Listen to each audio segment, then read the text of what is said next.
본 말씀을 통해서 깊이 있는 사랑 라는 제목으로 하나의 말씀 증거하겠습니다. 모든 일에는 그 정도에 따라 깊이가 있느냐 없느냐 라고 하는 것으로 나눌 수가 있습니다.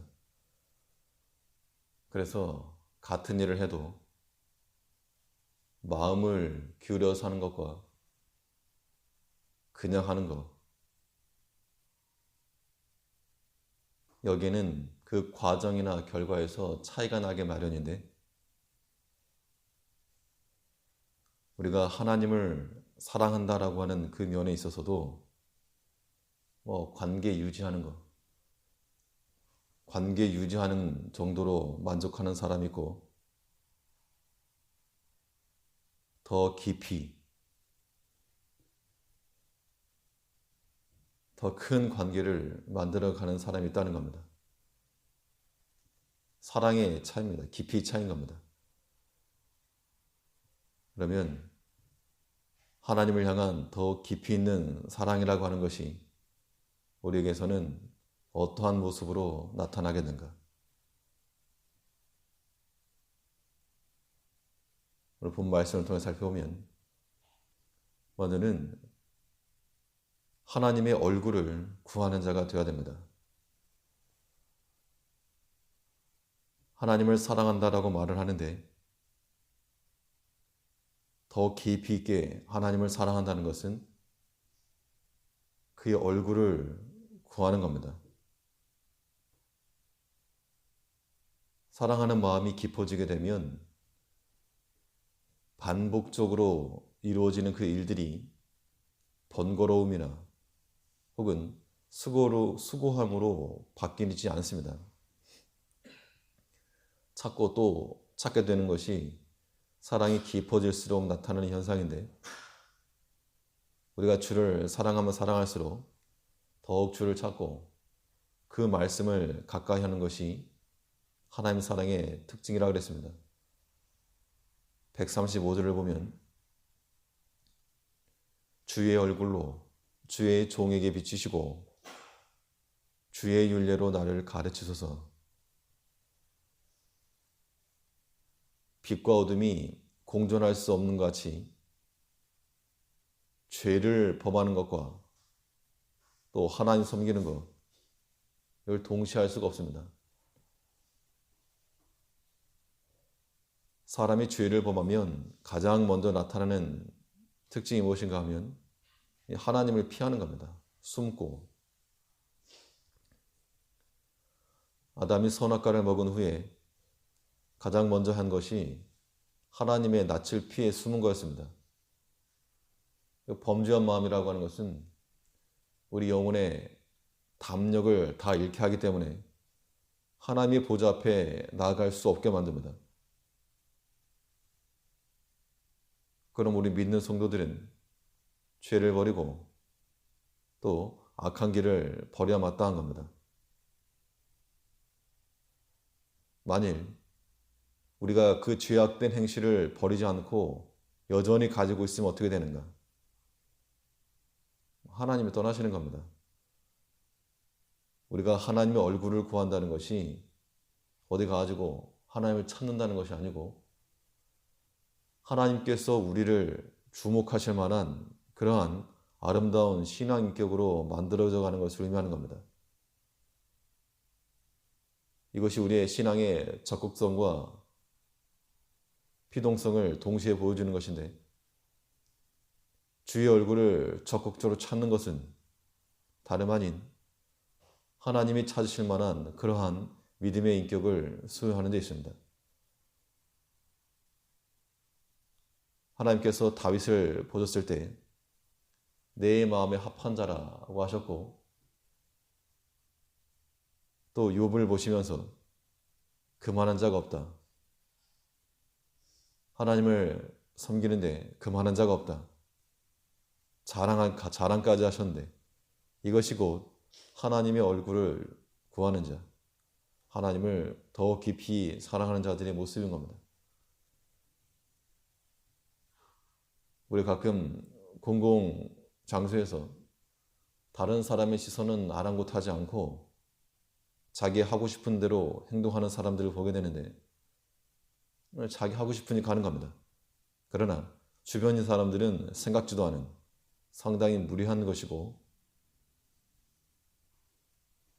우리가 하나님 앞에서 하나님을 고려치도 않고 생각지도 않으면 하나님이 보고 계심에도 불구하고 우리 자의를 하겠는 것은, 이건 무리한 것이요, 하나님을 사랑하지 않는 겁니다.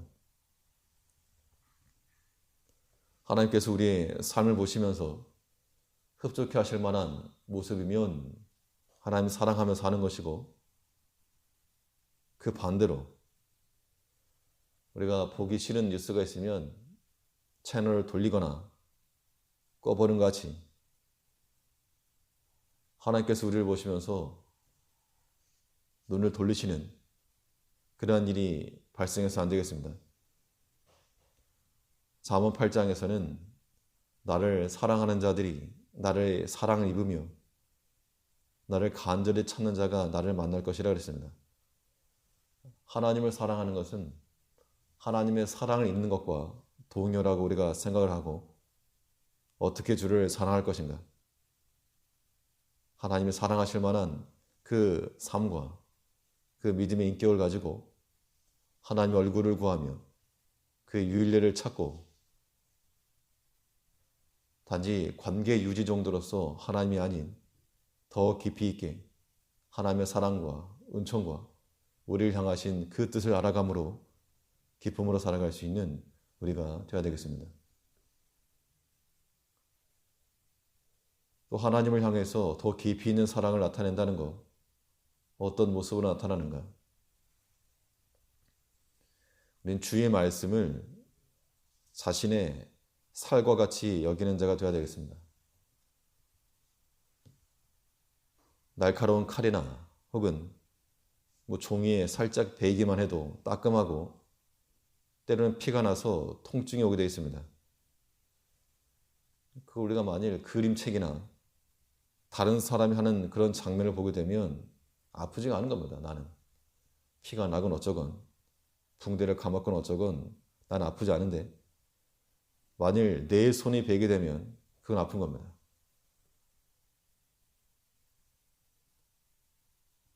하나님의 말씀이 마치 그림책을 보는 것 같지 않고 우리 자신의 살갗과 같아가지고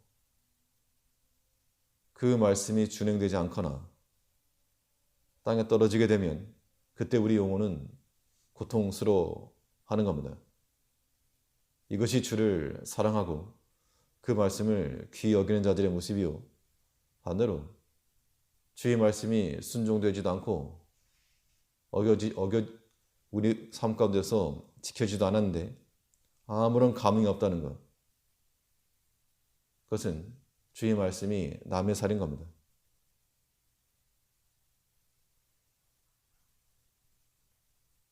(136절을) 보시면 저희가 주의 법을 지키지 아니하므로 내 눈물이 시냇물같이 흐르나이다.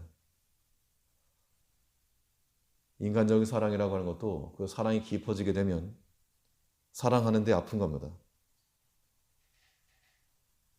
저 악한 자들이 주의 말씀을 어기고 무시하고 경멸하고, 그래서 하나님 말씀이 땅에 떨어지는 걸 보면서 자기가 아픈 겁니다. 이런 마음을 갖는 사람들에게서 하나님의 말씀은 그냥 기록된 책이 아니라 자기 자신의 일부요, 내 피부요, 살인 겁니다.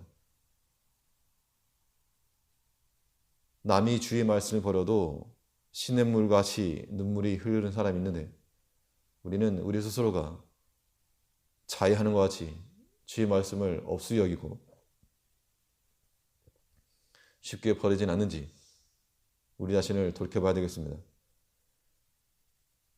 주의 말씀을 내 살과 같이 그렇게 여겨서 말씀과 더불어서 떼내지 않고 버리지 않고 그 말씀과 함께 살아가는 것, 그것이 하나님의 사랑을 깊이 있게 만드는 겁니다. 이제 우리가 하나님이 찾으실 만한 그러한 믿음의 인격으로 하나님 얼굴을 구하는 자들이 되며 그 주의 말씀을 내 살과 같이 여겨 그 말씀에 떨어질 때 함께 아파하고 고통하며 그 말씀으로 의지해 살아가는 모든 성도님들 되시기를 바라겠습니다. 기도하겠습니다.